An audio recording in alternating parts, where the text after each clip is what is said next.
Hello, it's Thursday, and today I'm going to be trying to replace an entire Lego kit with crochet, but I don't even know if that's really possible. So we're going to take this thing in stages. My end goal will be to replace every individual brick with a crochet piece of similar shape and purpose, and then to be able to build the whole kit from the crochet pieces following the original instructions. Have I tried this before? Yes. Did it work? No. Now, I didn't attempt it on camera, and I think I was thinking way too small last time, and so I feel like it's time we gave it a proper go. Now, I'm pretty comfortable making a variety of different shapes, so the first real question for me today is, how do Lego bricks fit together? Now, there are many different types of pieces, and I'm talking more than 15,000 individual shapes, and that's ignoring the colours. And while they fit together in a lot of different ways, in their most basic form, they have teeth on top, holes in the bottom, and they snap together.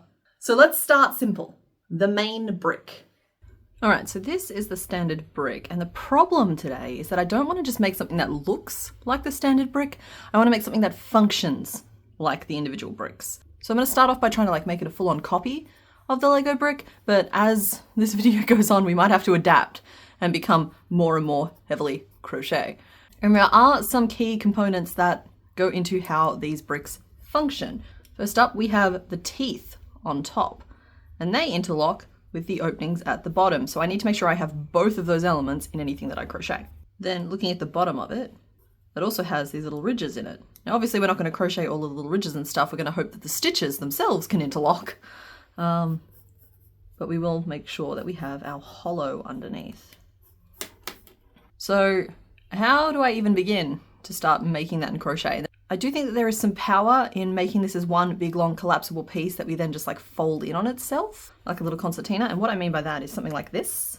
So like that, but then all of this telescopes back up inside to form the ins and outs and the different walls of it. And just because the brick that I have here as my example is pink, we're going to go with pink today, even though I tend to think of Lego bricks as being red or yellow, but I'm going with pink because if this goes horribly wrong and really, really tortures me, I don't care if I start hating this color. I don't usually use it anyway. Whereas if I used one of my favorite colors and I started hating it, that would be a problem. So I am working it up in a spiral, but I started with a magic ring of 4 and I'm working it up, encouraging 4 key corners to form. So now I'm up at this level, and obviously I don't have the teeth on top. I will work out how I'm going to approach those later. And we're starting to turn the corner, and I'm trying to work out how tall this has to be. I need to turn the corner first of all, just to make sure that we get a nice sharp edge. I'm going to try and use back post stitching for that. And it's always going to have rounded sides. There's not a lot I can do about that. It's just, a limitation of the medium. But then after working up a couple of rows, maybe I can try and encourage these corners. We're just going to try a few things.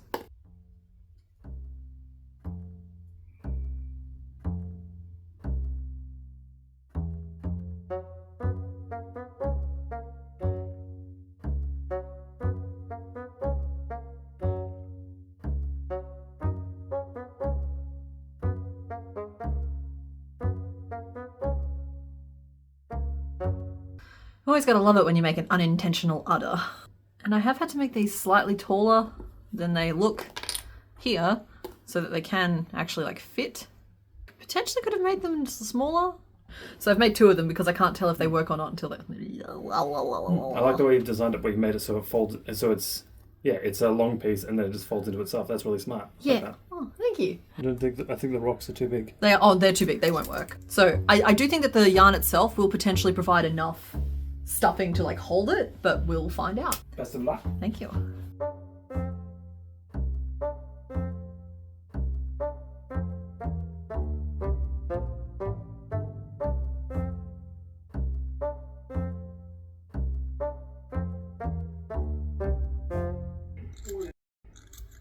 Okay, so this looks approximately like a Lego brick, right? Like a cute, fluffy baby one. But these are just too big. I can kind of get them to interlock by just mashing them in there, but they don't work on the half. They're too thick and they don't have any kind of holding power. They're too soft. So I think with this one here, I'm going to try making the teeth narrower and maybe slightly longer so that they're like prongs that can get on in there and interlock. Look at this. My bricks, they interlock. Look at this. So Oh. Attaches on the half. Nice. Attaches on the quarter. Like it's floppy on the quarter, but it attaches on the quarter and... Nice. It works. It looks silly, but it works. Yeah. You may not like it, but this is what peak performance looks like.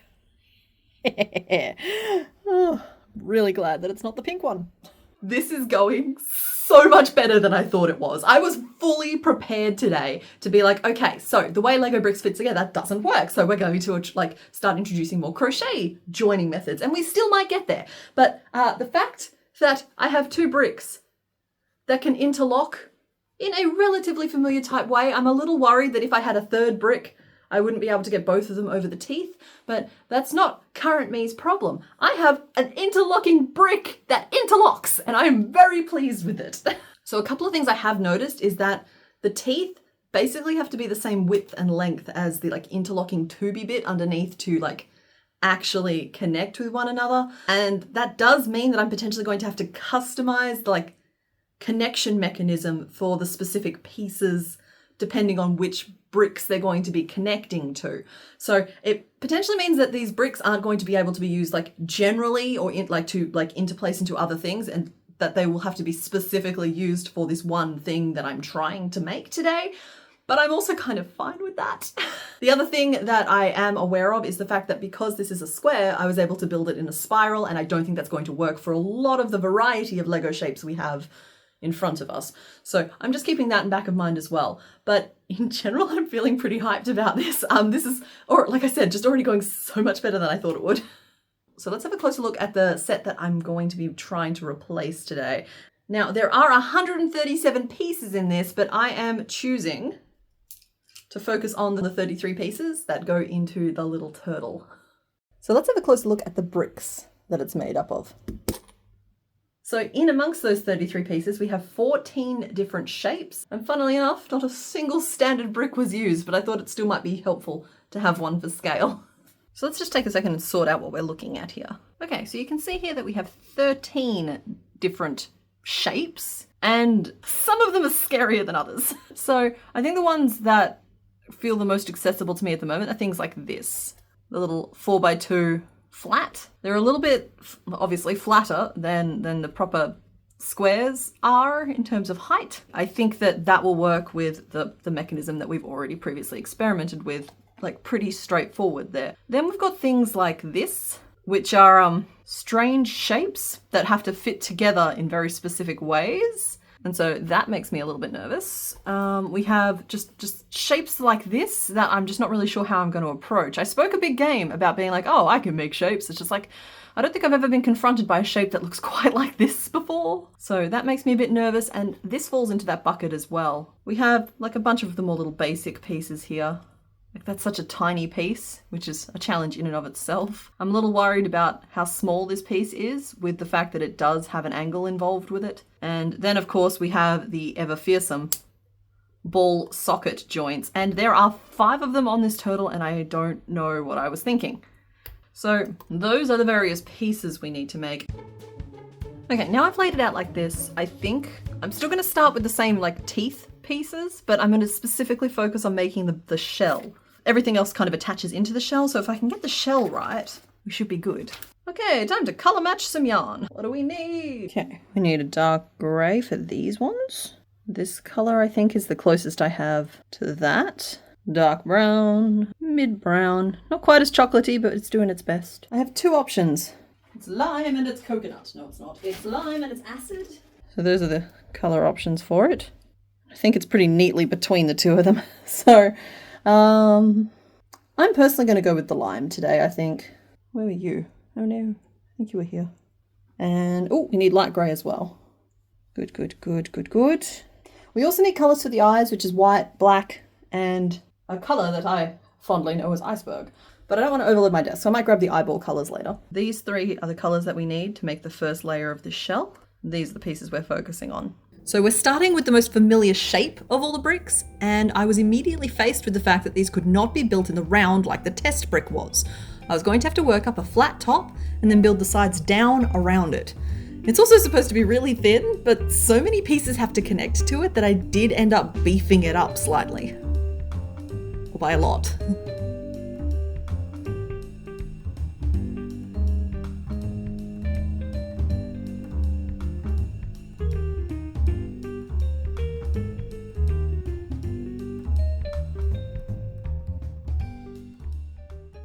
All right, and the thing is about these pieces is that you can't really make them completely, apparently, from start to finish without having a second piece to like test the attachment with.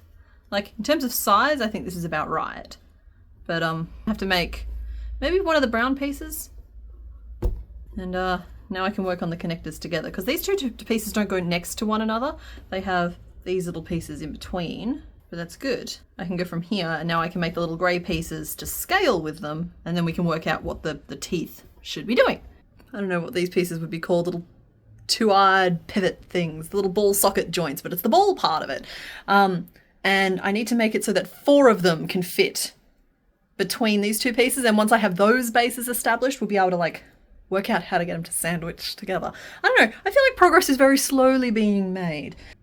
This is kind of the second big hurdle. The first big hurdle was making sure that we could actually get Crochet to interlock at all, and this hurdle is now getting it to interlock in such a specific way that it can do this specific thing. So yeah, we're going to try and make some of these next. Right, so the trick for these ones here is that actual knobby bit was going to have to interact quite a lot and be put under quite a lot of pressure in order to actually be used as the attaching function. And so I tried a couple of different things, but ended up using a marble in there. And you would have seen me use these as weights throughout a couple of other videos as well. Just one marble into each of those little knobs just to help reinforce it. And then otherwise the entire rest of these pieces was just made with crochet.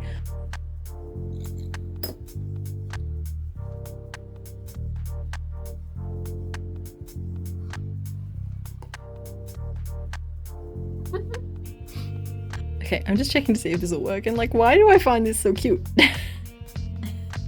I was able to use the larger flat piece that we'd already made to keep everything proportionate. 4 of these little knobby pieces had to fit on just one of those larger flat pieces, so keeping everything to scale was really important. From my trial brick, I did know that I needed to make the studs the same height as the brick that was being attached, so a lot of the stud creation happened sporadically throughout this process. Now, you might be wondering, why are we doing this today? So first off, I've always had a fascination with taking like a lot of little pieces and turning them into one big thing. So with crochet, that's a lot of little stitches and turning them into one finished amigurumi. And with Lego, it's the same thing. Lots of little pieces and they build into one big creature. But bigger than that, experimentation with stuff like this is actually how I come up with new strategies, techniques, and approaches for the rest of my projects. And I think today might have some interesting insights for no-sew patterns, because we're using a largely no-sew assembly technique with how these pieces will fit together, as well as for things like articulated or posable crochet, or like crochet puzzles that you have to like fit together, because that's basically what Lego is. It's a 3D puzzle. And also I just really want to do it. That works so well. Don't get me wrong, they're flopping a little bit because they've got weights in the knobs of them, but like, this might actually work. It's a crazy little alien sandwich, but it's my crazy little alien sandwich.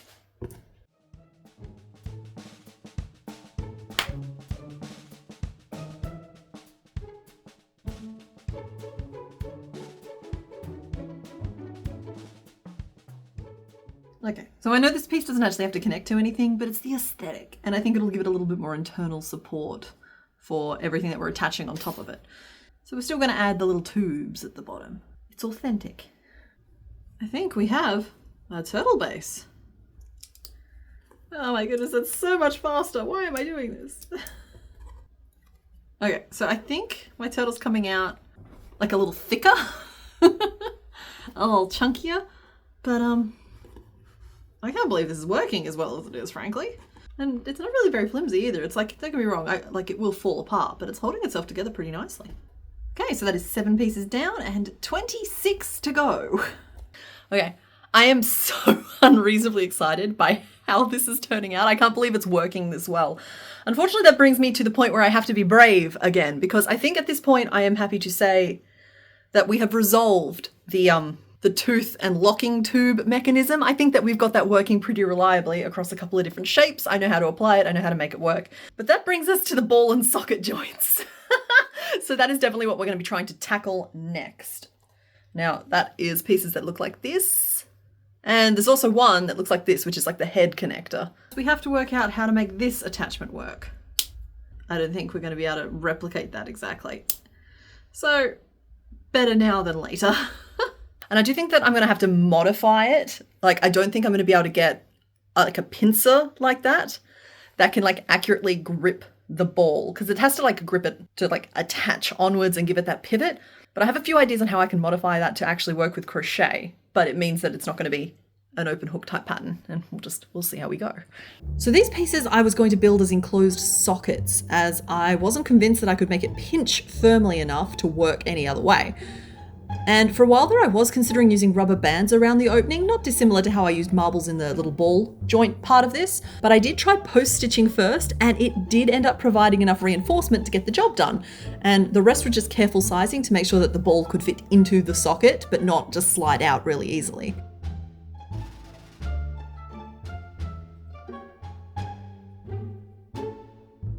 Alright, it's looking a little small.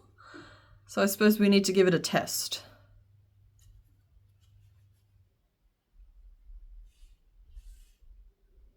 Oh my goodness. I think we're actually going to get rotation out of this. It's actually going to be able to move. Hold on. Let me just look. Really glad I reinforced those bubbles, by the way, with the marbles that I used, but like, look pretty.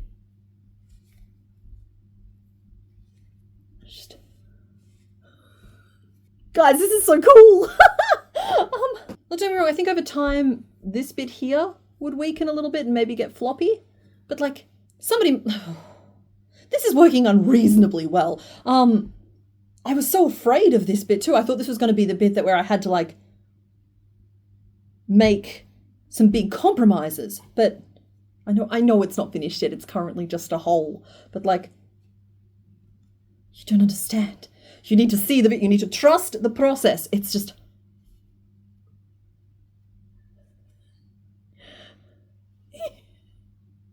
We've got to finish this piece.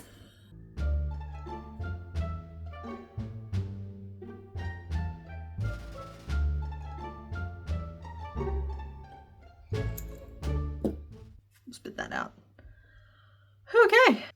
I gotta say that just as a reminder about these pieces, it's very cool to me that they're all made just in one piece, and then you just kind of like collapse them in and then you can just like interlock them.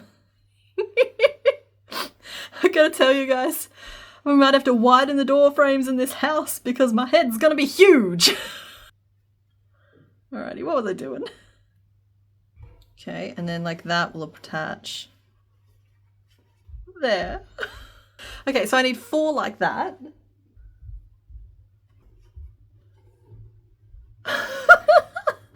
Oh my god! And I haven't got the teeth on top to attach this piece, but that will go there, and it's for the head, and so I need one like this with it attached on its side. So these are all just pinned at the moment, and then that will go there. Holy cow. There's no tricks or pins at play here. The only pins at play are holding like the grey cups to their base pieces. That is just holding itself together. And it's got such a delightful amount of like sag and movement. Oh, the lighting is so poor, but I got overexcited, and so you're gonna have to put up with it being what it is. I'm sorry. You guys don't know. This year is kind of the year of allowing myself to work on like the ideas that I always kind of dismissed as being like too big, too long, too crazy. And I think this one falls under like too crazy. But I'm a leaf on the wind, watch as I soar. Okay, sorry, I will focus. I'm gonna take a moment and just like sew all of these little grey bits together. And I've got to tell you, it's a whole lot of sewing for something just to end up with a lot of different pieces. Still not a single scrap of stuffing though, so I guess that's kind of a win.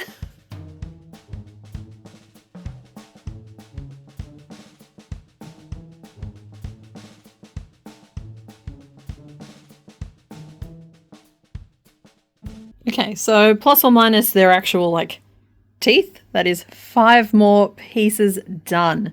So I actually think that's all of the main structural pieces, but I think we should just stop and just split them up and just see what pieces we actually have left to go.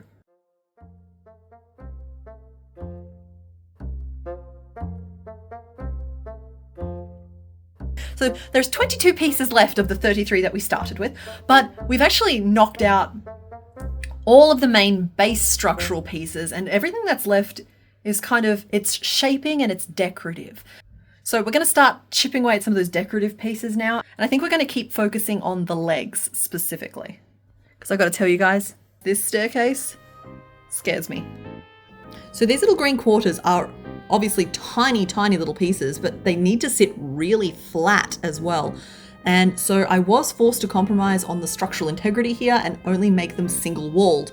Now I do think that making this sacrifice for like form over function was the best choice for these particular pieces, but it does mean that they don't attach anywhere near as firmly as I would like. Everything else kind of like sockets into place, whereas these ones here kind of just hold on for dear life. Now, these little green arms were our first truly irregular piece.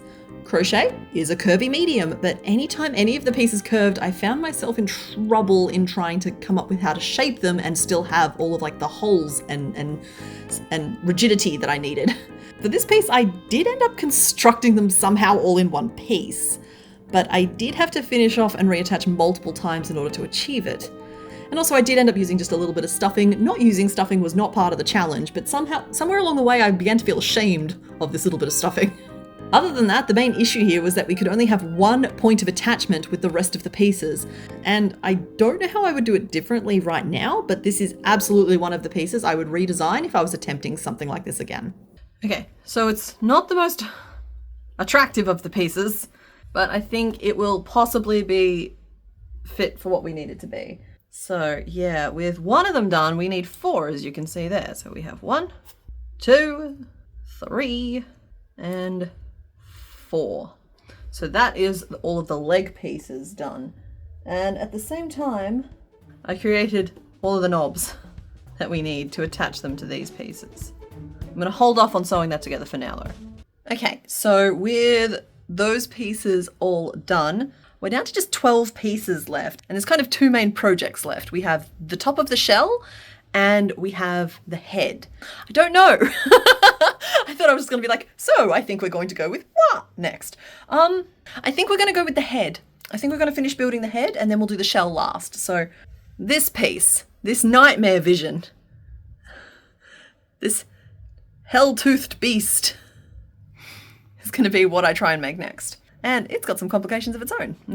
Okay, I've been calling this piece the weird green square, and for all the fight it put up, the simple solution ended up being the correct one. Just basically ignore all the fancy bells and whistles and make a pointy square. For our purposes today, it only attaches in the most basic of manners, so it doesn't need all of the extra function that this particular brick can provide for more complex builds. And I took advantage of that. Oh hey, it's another one with stuffing. Just a little bit though, tiny little bit of stuffing. If that spoke at the bottom is bothering you, don't worry. At some point I poke it up inside itself and it works really well.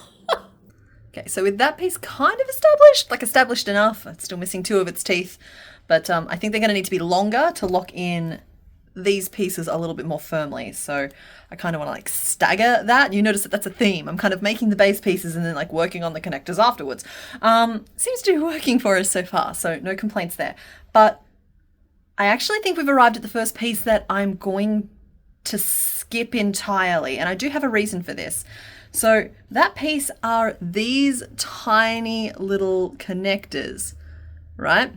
So basically how these pieces work is they attach to that big green block, and they have that little flap that sticks out the side, and they use that to attach the eyes to like onto the sides of the turtle's head. Now, my issue with that is that they are such a small piece that not only do I think that's going to make it really, really unstable, I don't know if they're going to hold together properly, and I think it's going to throw the proportion of everything else on the head out of whack based on all of the other construction that we've done here. So I think that I can really easily skip that piece and just literally put the little peg there on the side of the one of the other pieces where the eye actually needs to sit, and that's going to fulfill the same role, the same function.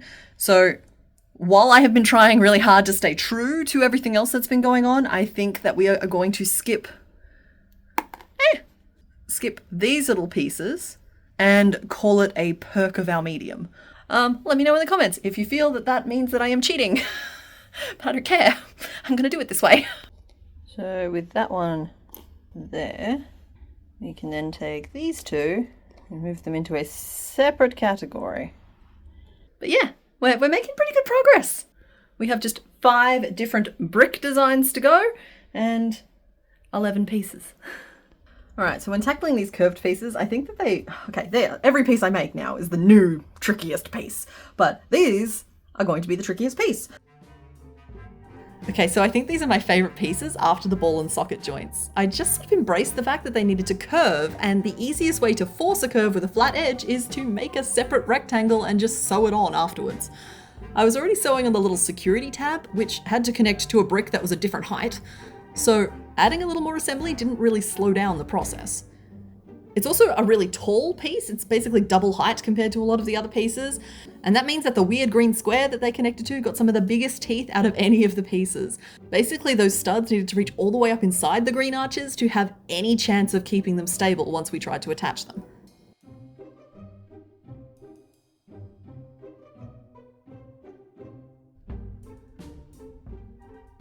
And this is me once again working really, really hard to not have any sewing to do as part of the assembly.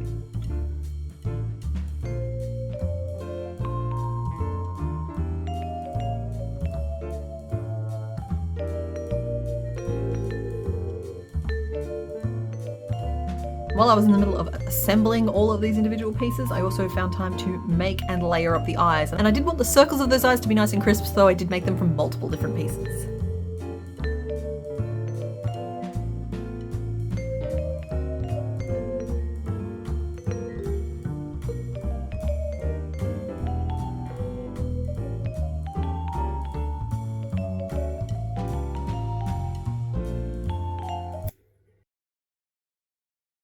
Okay, so that is the vast majority of pieces done. We just have a couple of shell pieces to go, and I'm going to start with this one here. So this particular piece is quite tricky because it actually has to connect on 2 separate levels. It has like a longer piece that snaps into the back, and then one of the little like knobbly pieces has to fit in between as well. I think we're going to construct it similar to how we've constructed like the 2x1 pieces, but just making them extra tall, and then building almost like a little skirt to go around the edge. And the reason I consider that breaking a rule is because for all of the others I've been very careful to double wall everything and make sure they interlock really nicely. And this will interlock really nicely on the back, but then it's just going to kind of skirt around the second level of connections that it needs. But I think that's the best way I'm going to find to make sure that it meets everything else proportionately where it's meant to go.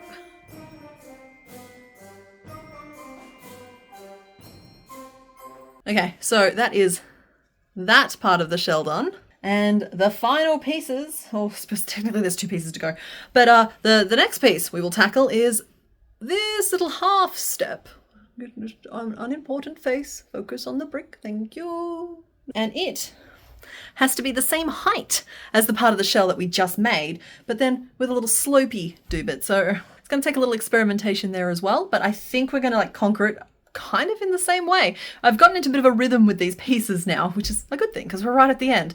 So I think I'm going to make a 1x1, but just make it really tall and then create like a triangular slopey bit that hopefully matches the angle of the shell piece that we've just made, while also still being able to connect in with everything. And we're going to use larger than average teeth to attach these to the shell as well, just to give them that little bit of extra stability.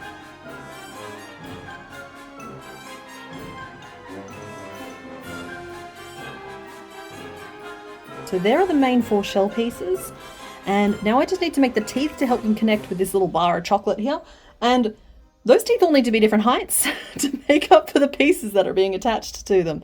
So we have 2 little short stumpy ones to attach the knobby piece at the front. So then I have 4 really long ones to help anchor those bigger pieces of shell. And then finally I actually have 2 like medium-sized ones to help anchor those pieces in the middle. And with those all spaced out, we just got to sew it all on.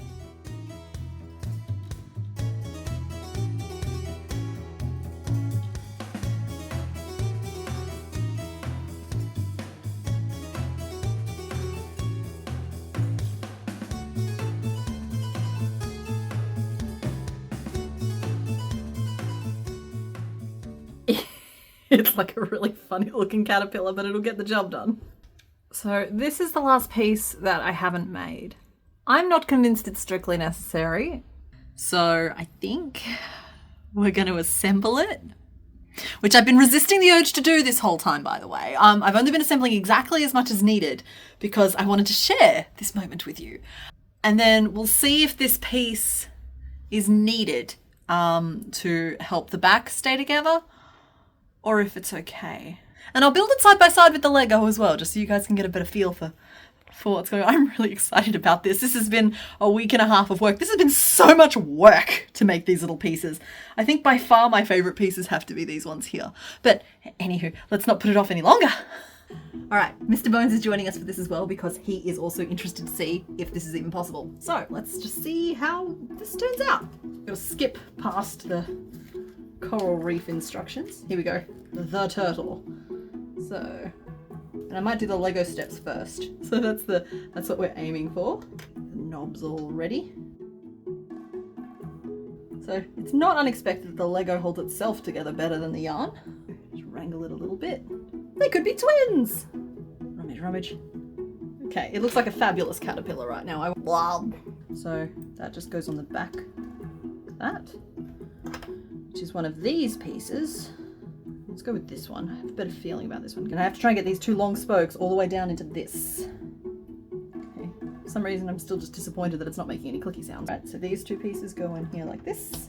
And the final knob goes on the front. I can do that too. Anything Lego can do, I can do better.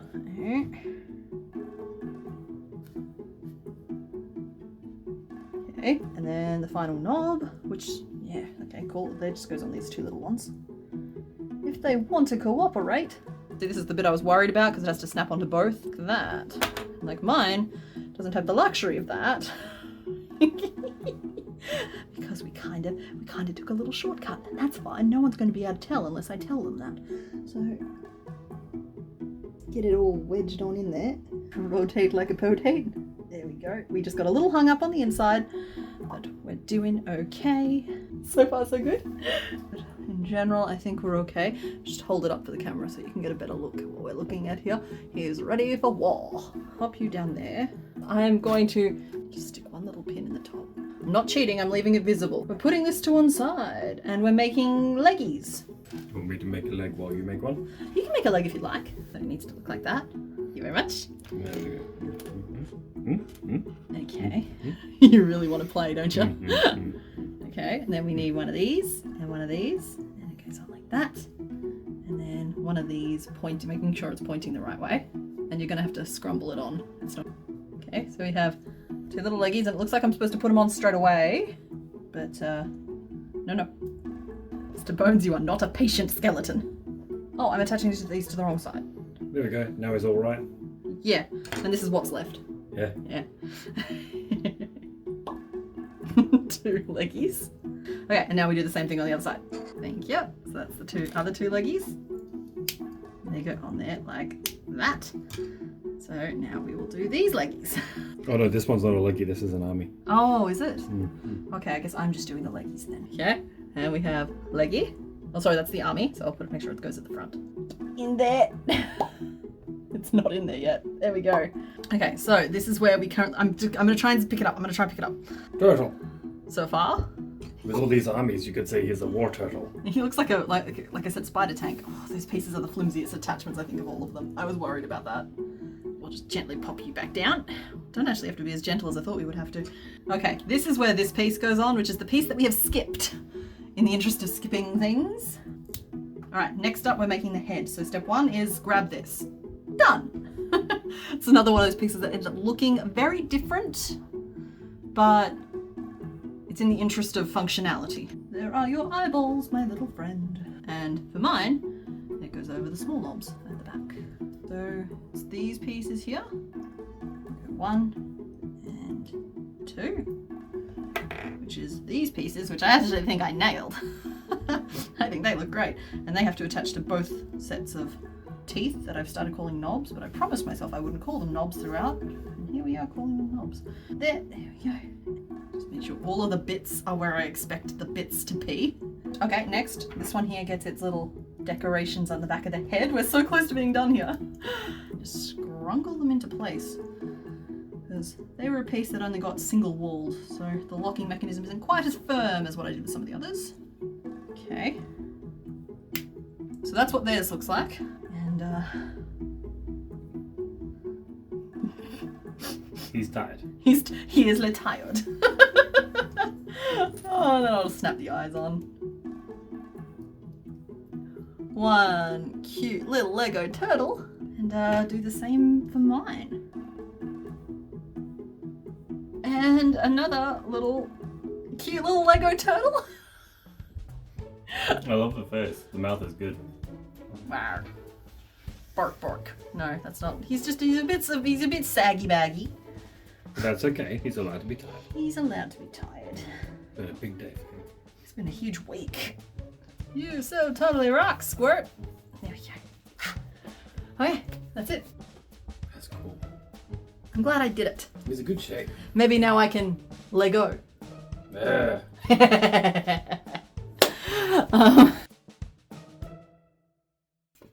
Okay, so I have had to prop up his head a little bit, as you can see there. And he's just a little bit of a saggy baggy fella, but I honestly think this was way more successful than it had any right to be. I've proven that you can. Once again, I feel like these experiments always end the same way, in that I've kind of proved that it can be done, but I just don't know if you really should. Now, I do think that we learned some really interesting things from this experiment, specifically around ball and socket joints. So I'm gonna have to come up with a way to use those again in future.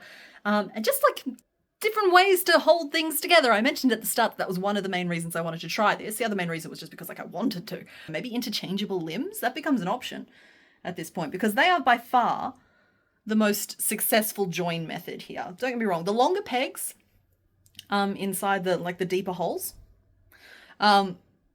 definitely has some merit to it as well, but those ball and socket joints have a lot of flexibility to them, and so you will be seeing those again in future. But yeah, other than that, that's it for this week. So I hope you had fun. Okay, bye.